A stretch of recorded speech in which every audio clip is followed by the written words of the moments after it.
सातारा जिल्ह्यातील आजच्या top 10 news दिनांक 10 March 2026 powered by ambition science academy Satara. Scientific way of success. 11-12 science, NEET, JEE, MST, CET, CBSE, HSC crash course शिकवण्याचे साताऱ्यातील योग्य ठिकाण. संपर्क 95-1856-8168. 24 विद्यार्थ्यांच्या लैंगिक छळाचा वॉर्ड बॉयवर आरोप. पोक्सो अंतर्गत गुन्हा दाखल. सुरुवातीला 3 विद्यार्थ्यांच्या तक्रारीनंतर प्रकरण झाले उघड. सातारा शहरातील एक नावलौकिक केंद्रीय शाळेत अत्यंत धक्कादायक प्रकार उघडकीस आला असून शाळेतील वसतिगृहात कार्यरत असलेल्या वॉर्ड बॉयने तब्बल 24 अल्पवयीन विद्यार्थ्यांचा लैंगिक व मानसिक छळ केल्याचा गंभीर आरोप विद्यार्थ्यांकडून करण्यात आला आहे. या प्रकरणी सातारा शहर पोलिसांनी संबंधित वॉर्ड बॉयवर पोक्सो कायद्याअंतर्गत गुन्हा दाखल केला आहे. वसतिगृहातील वॉर्ड बॉय ऋषिकेश सुभाष चव्हाण, मूळ राहणार खंडाळा, तालुका श्रीरामपूर, जिल्हा अहमदनगर, सध्या राहणार सदर बाजार सातारा असे त्याचे नाव आहे. या घटनेमुळे सातारा शहरासह संपूर्ण जिल्ह्यात संतापाची लाट उसळली आहे. आता महिन्याला एकच गॅस सिलेंडर मिळणार. केंद्र सरकारच्या सूचनेनंतर गॅस वितरणाकडून पाऊल. पश्चिम आशियात सुरू असलेल्या युद्धाच्या पार्श्वभूमीवर गॅस वितरक कंपन्यांनी व्यावसायिक आणि घरगुती गॅस सिलेंडर ग्राहकांना महिन्यातून एकच गॅस सिलेंडर देण्याबाबत केंद्र सरकारने सूचना दिल्या आहेत. त्यामुळे सिलेंडर बुकिंगचा आधीचा 15 दिवसांचा कालावधी आता 10 दिवसांनी वाढवण्यात आला आहे. त्यामुळे आता 25 दिवसानंतरच सिलेंडर बुकिंग करण्यात येईल. त्यानंतर सिलेंडरच्या डिलिव्हरीसाठी 2-4 दिवस जातील, म्हणजे एकंदरीत ग्राहकांना महिन्याला एकच गॅस सिलेंडर मिळणार आहे.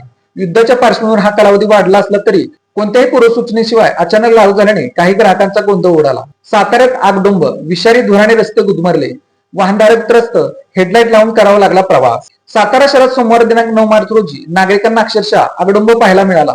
सोनगाव येथील पालिकेच्या कचरा डेपोत भीषण आग लागल्याने धुराचे लोट सर्वदूर उसळले, तर दुसरीकडे समृद्ध हिरवण नटलेल्या किल्ले अजिंठा तरावरही विघ्नसंतोषी लोकांकडून वणवा पेटवण्यात आला. एका बाजूला विषारी धूर आणि दुसऱ्या बाजूला दगदगणारा वणवा, अशा गंभीर परिस्थितीत सातारकाचा शॉप गुदमरला. सोनगाव डेपोतील आगीमुळे दृश्यमानता कमी झाल्याने सातारा शेंद्रे मार्गावरील वाहनधारकांना दिवसा हेडलाईट लावून प्रवास करावा लागला. वाई पाचगणी महाबळेश्वर रस्त्याप्रश्नी आमदार शशिकांत शिंदे विधान परिषदेत आक्रमक, सरकारला धरले धारेवर. विधिमंडळाच्या अर्थसंकल्पीय अधिवेशनात आमदार शशिकांत शिंदे यांनी पाचगणी आणि महाबळेश्वर जागतिक दर्जा पर्यटन स्थळावरील महत्वपूर्ण सुरूर ते पोलादपूर राज्यमार्ग रस्त्याच्या रखडलेल्या कामावरून त्यांनी सरकारला चांगलेच धारेवर धरले.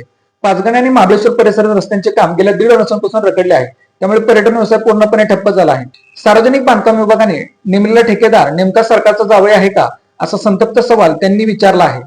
रस्त्याच्या प्रश्नावरून रविवारी पाचगणी महाबळेश्वर परिसरात व्यापारी व नागरिकांनी कडकडीत बंद पाळत सरकारला जाग करण्याचा प्रयत्न केला, तरीही सरकार अद्याप निद्रावस्थ असल्याचा आरोप त्यांनी केला आहे. सुरूर पोलादपूर रस्त्याच्या निकृष्ट कामाविरोधात वाईकरांची आरपारची लढाई. बुधवार दिनांक 11 मार्च रोजी रास्ता रोको आणि मोर्चा.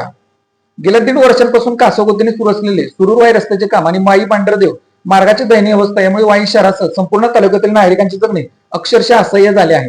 ठेकेदाराची मनमानी आणि प्रशासनाच्या आंधळ्या कारभाराविरोधात वाईकरांचा संयम सुटला असून आता केवळ निवेदन नाही तर थेट आरपारची लढाई छेडण्याचा इशारा नागरिकांनी व्यक्त केला आहे. वाई नगरपालिकेच्या छत्रपती शिवाजी महाराज सभागृहात पार पडलेल्या सर्वपक्षीय बैठकीत संतप्त नागरिकांनी प्रशासनावर जोरदार टीका करत हा रस्ता आहे की कोरोनाचा दुसरा अवतार, असा संतप्त सवाल विचारला आहे. या सर्व प्रश्नांवर तोडगा निघण्यासाठी बुधवार दिनांक 11 मार्च रोजी होणाऱ्या रास्ता रोको आणि मोर्चा आंदोलनात वाई शहर व तालुक्यातील सर्व नागरिक, व्यापारी, शेतकरी, कामगार आणि विद्यार्थ्यांनी मोठ्या संख्येने सहभागी व्हावे असे आवाहन करण्यात आले आहे. वाई पाचगणी महाबळेश्वर रस्ता सरकारकडून पैसे आल्याशिवाय होणार नाही, कारण पैशाचे सोंग आणता येत नाही. नीरज हातेकर. पहिल्यांदा सुरू वाई रस्ता कोणतीही गरज नसताना रुंदीकरणाला घेतला. दोन्ही बाजूची झाडे पण काढणार होते. झाडे काढणे नागरिकांनी थांबवले, पण रस्ता खोदून ठेवलाय. वर्ष झालं नागरिक हाल भोगत आहेत. हे कमी म्हणून पसरणी घाट पण खोदला आहे. महाबळेश्वर पर्यंत रस्त्याची बोंबाबोंब आहे. मुळात सरकारकडे पैसे नाहीत. जसे पैसे येतील तशी कामे होतात. कंत्राटदार आता सरकार विश्वास ठेवत नाहीत, त्यामुळे पैसे आल्याशिवाय ते काम करत नाहीत. वाईच्या लोकप्रतिनिधींनी विनाकारण हे नसती बॅग लोकांच्या गळ्यात मारली आहे. आता काहीच करता येणार नाही. रस्ते म्हणजे विकास या भंपक आणि मूर्ख विचारातून वाई पाचगणी महाबळेश्वरचे लोक बाहेर येतील तो सुदीन. सातारा लोणंद रस्ता रुंदीकरणाच्या कामाने वाढला अपघाताचा धोका. सूचना फलक नाही, त्यामुळे वाहन चालकात संभ्रमावस्था. रस्त्यावर मातीचे ढिगारे हटवणे ही गरजेचे. सध्या सातारा लोणंद रस्त्याचे रुंदीकरणाचे काम सुरू आहे. त्यामुळे दोन्ही बाजूला 10 फुटाच्या नाल्याचे काम सुरू आहे. यासाठी रस्त्याच्या दुतर्फा मोठे खड्डे घेतले असून या मातीचा मलबा रस्त्याच्या दोन्ही बाजूला टाकला जात आहे. त्यामुळे या क्षेत्रात अपघाताचा धोका वाढला आहे. सध्या हा रस्ता वाहतुकीसाठी अरुंद व धोकादायक बनला आहे. पत्रकार तुषार खरत यांच्या न्यायासाठी संविधान वाचन आंदोलन करून प्रशासनाचे वेधले लक्ष. मान तालुक्याचे सुपुत्र आणि मुंबईतील पत्रकार तुषार खरत यांच्यावर दाखल करण्यात आलेल्या गुन्ह्याची निष्पक्ष चौकशी व्हावी आणि त्यांना न्याय मिळावा या मागणीसाठी सोमवार दिनांक 9 मार्च 2026 रोजी दहिवड येथील तहसील कार्यालयासमोर संविधान वाचन आंदोलन यशस्वीरित्या संपन्न झाले. सामाजिक कार्यकर्ते महेश खर्चे, डॉक्टर प्रसाद ओंबासे आणि शरद दळस यांच्या नेतृत्वाखाली हे आंदोलन करण्यात आले. पत्रकार तुषार खरे यांच्यावर गेल्या वर्षी अॅट्रॉसिटी, खंडणी आणि विनयभंग यासारखे गंभीर गुन्हे दाखल करण्यात आले होते. या प्रकरणी त्यांना 102 दिवस न्यायालयीन कोठडीत राहावे लागले होते. मात्र या तपासात अनेक तथ्यात्मक विसंगती असल्याचा आणि खोटे जबाब नोंदवण्यास दबाव टाकण्यात आल्याचा आरोप आंदोलकांनी केला आहे. गाव्याची मोटरसायकल स्वारात जोराची धडक, पाटण तालुक्यातील तलाठी गंभीर जखमी.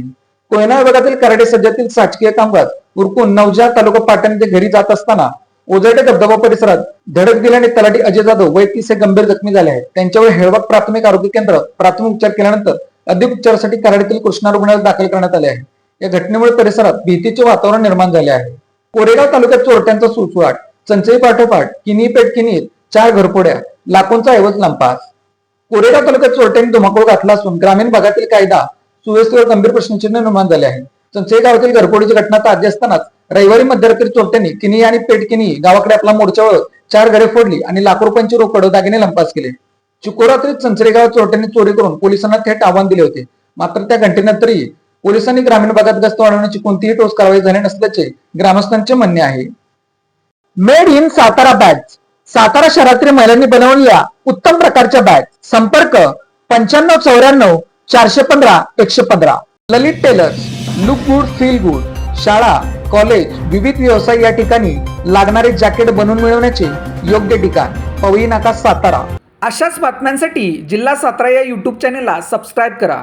व्हिडिओ आवडल्यास व्हिडिओ लाईक करा, व्हिडिओवर कमेंट करा आणि व्हिडिओ जास्तीत जास्त लोकांपर्यंत शेअर करा.